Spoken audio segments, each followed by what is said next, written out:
ठाकरे तुम आगे बढ़ो, हम तुम्हारे साथ हैं।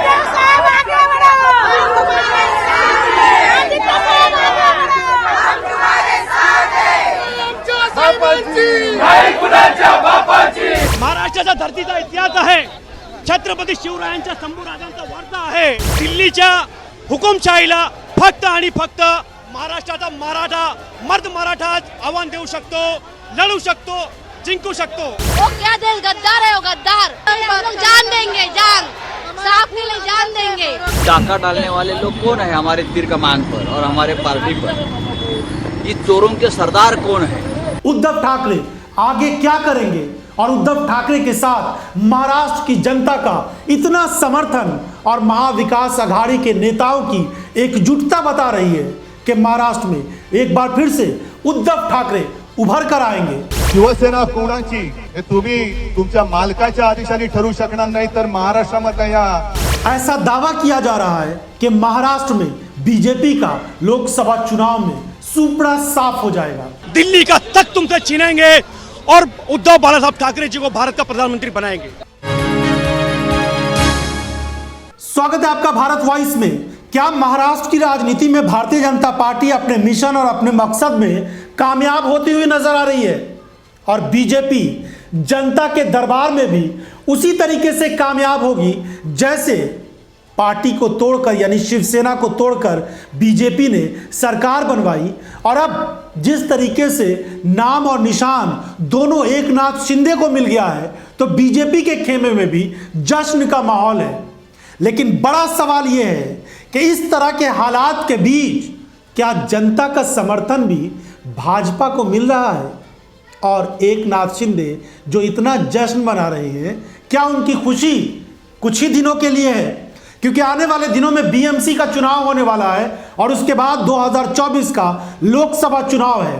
भाजपा को बहुत जल्दी है कि कहीं ऐसा ना हो कि लोकसभा चुनाव की तैयारियों में कुछ गड़बड़ी रह जाए, क्योंकि कुछ खास राज्य ऐसे हैं, उत्तर प्रदेश, बिहार और महाराष्ट्र जैसे राज्य, जहां पर बीजेपी ने अगर अभी से ही सारी रणनीति ठीक ठाक नहीं की, सारी चीज़ों को सेट नहीं किया, तो बीजेपी को बहुत मुश्किल हो सकती है। यूपी, बिहार और महाराष्ट्र में लगभग 150 से ज़्यादा सीटें आती हैं, लेकिन महाराष्ट्र की 48 लोकसभा सीटों में अगर बीजेपी का सुपड़ा साफ हो गया, जैसा कि वहाँ के लोग और वहाँ के कुछ नेता बता रहे हैं, तो सोचिए भाजपा का क्या हश्र होगा। क्या नीतीश कुमार की कही वो बात साफ साबित नहीं हो जाएगी कि बीजेपी 100 के अंदर में ही सिमट जाएगी? क्योंकि महाराष्ट्र में नाम और निशान मिट जाने के बाद होना तो ये चाहिए था कि एकनाथ शिंदे का गुट जिस तरह से जश्न मना रहा है, उस हालत में एक निराशा और मायूसी का माहौल होता महाराष्ट्र में उद्धव ठाकरे के गुट की तरफ। लेकिन ऐसा नहीं है। पूरे महाराष्ट्र में अलग अलग जिलों में जो उद्धव ठाकरे गुट के नेता हैं, कार्यकर्ता हैं, यहाँ तक कि महाराष्ट्र के जो आम लोग हैं, वो भी सड़कों पर उतरकर विरोध कर रहे हैं और बता रहे हैं कि चुनाव आने दीजिए तो जनता बता देगी कि असली समर्थन किसके साथ है। क्या ये सब बनावटी चीजें हैं कि शिवसेना को तोड़कर सरकार बना लिया या फिर नाम और निशान एकनाथ शिंदे को मिल गया? लेकिन असली चीज ये है कि जनता का समर्थन उद्धव ठाकरे के साथ है और फिर चुनाव में जनता सबक सिखाएगी। उद्धव ठाकरे भी दावा करते हैं कि मोदी को भी बाला साहब ठाकरे की जरूरत पड़ रही है। जैसे ही चुनाव आयोग की तरफ से इस बात का ऐलान कर दिया गया कि एकनाथ शिंदे को नाम और निशान दे दिया जाएगा, तीर धनुष का निशान, और जो शिवसेना नाम है वो उनको मिल जाएगा, उसके बाद से उद्धव ठाकरे खुद मीडिया के सामने आए और फिर अगले दिन उद्धव ठाकरे खुद जनता के बीच गए और उन्होंने अपनी सारी बातें रखी। शिवसेना कोणाची हे तुम्ही तुमच्या मालकाच्या आदेशाने ठरवू शकणार नाही, तर महाराष्ट्रामध्ये या महाराष्ट्राच्या मालकाने ठरवायची वेळ आली। उधर शिवसेना के कार्यकर्ता भी उद्धव ठाकरे को फिर से सत्ता में लाने की बात कह रहे हैं। उनके हौसले इतने बुलंद हैं कि वो ये कह रहे हैं कि महाराष्ट्र में उद्धव ठाकरे एक बार फिर सत्ता में आएंगे। कुछ लोग ये भी कहते हैं कि उद्धव ठाकरे तो आने वाले दिनों में प्रधानमंत्री बनेंगे।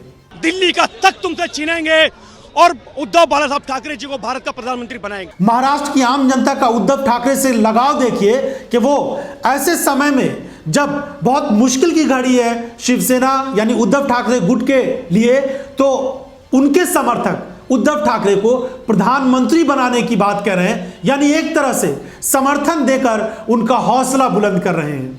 तो क्या महाराष्ट्र में भारतीय जनता पार्टी एक के बाद एक ऐसी गलतियां कर रही है जिसका खामियाजा उसे आने वाले दिनों में भुगतना पड़ेगा? और बीजेपी के नेताओं को भी इस बात का एहसास हो गया है कि महाराष्ट्र की जमीन उससे खिसक गई है।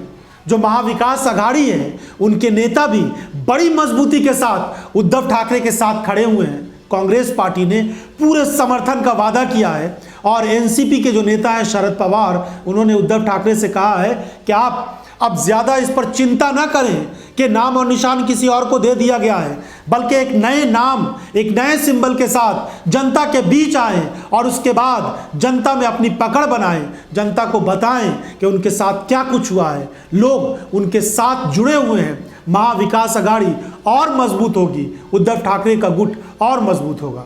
तो क्या आने वाले दिनों में जो बीजेपी का मंसूबा है महाराष्ट्र को लेकर वो फेल होता हुआ नजर आएगा? क्योंकि जनता का जिस तरह का समर्थन देखने को मिल रहा है उससे साफ तौर पर लग रहा है कि उद्धव ठाकरे और ज्यादा मजबूती के साथ महाराष्ट्र की राजनीति में उभर कर आएंगे। चाहे बीएमसी का चुनाव हो या लोकसभा का 2024 का चुनाव और उसके बाद विधानसभा का चुनाव हो, इस बीच एकनाथ शिंदे का क्या होगा? क्या वो अगले 4-5-6 महीने तक मुख्यमंत्री भी रह पाएंगे? ये कहना बहुत मुश्किल हो रहा है, क्योंकि उद्धव ठाकरे खुद अपने कई सारे फैसलों को लेकर बहुत चिंता में हैं। उनको मुख्यमंत्री पद से हटाए जाने की बात बहुत सारे नेता महाराष्ट्र के बीजेपी के कर रहे हैं और कह रहे हैं कि देवेंद्र फडणवीस को मुख्यमंत्री होना चाहिए। उधर राज्य से कई सारे जो बड़े प्रोजेक्ट हैं वो दूसरे राज्यों में भेज दिया गया है, यानी कोई फैसला सही तरीके से एकनाथ शिंदे नहीं ले पा रहे हैं। उनको ये छोटी सी खुशी भले ही मिली हो कि नाम और निशान उनको मिल गया हो, लेकिन असली बात तो यही है कि एकनाथ शिंदे को भी इस बात का एहसास है कि महाराष्ट्र में अब जनता का उनको समर्थन उस हिसाब से नहीं है। उद्धव ठाकरे जिस तरीके से जनता के नेता उभर कर आ रहे हैं, वैसे एकनाथ शिंदे को भी अपनी ताकत का एहसास हो रहा है। उनको लग रहा है कि उनके बारे में जो कुछ भी सामने आ रहा है असलियत कुछ और है। हकीकत यह है कि वो अंदर ही अंदर बहुत कमज़ोर होते जा रहे हैं। एक तरफ बीजेपी उनको कमज़ोर करने की कोशिश कर रही है और दूसरी तरफ जनता का समर्थन भी एकनाथ शिंदे से छीनता जा रहा है। उधर उद्धव ठाकरे को लोगों का समर्थन मिल रहा है, अपने सहयोगी दलों का समर्थन मिल रहा है और उनका हौसला बढ़ाने के लिए महाराष्ट्र के लोग आगे आ रहे हैं। देखते हैं महाराष्ट्र की राजनीति में और क्या कुछ नया बदलाव आता है। बीएमसी और लोकसभा के चुनाव के पहले बीजेपी और वहां क्या कुछ करती है। महाराष्ट्र की राजनीति पर आपकी कोई राय हो तो अपनी राय हमें जरूर दीजिएगा। बहुत बहुत धन्यवाद।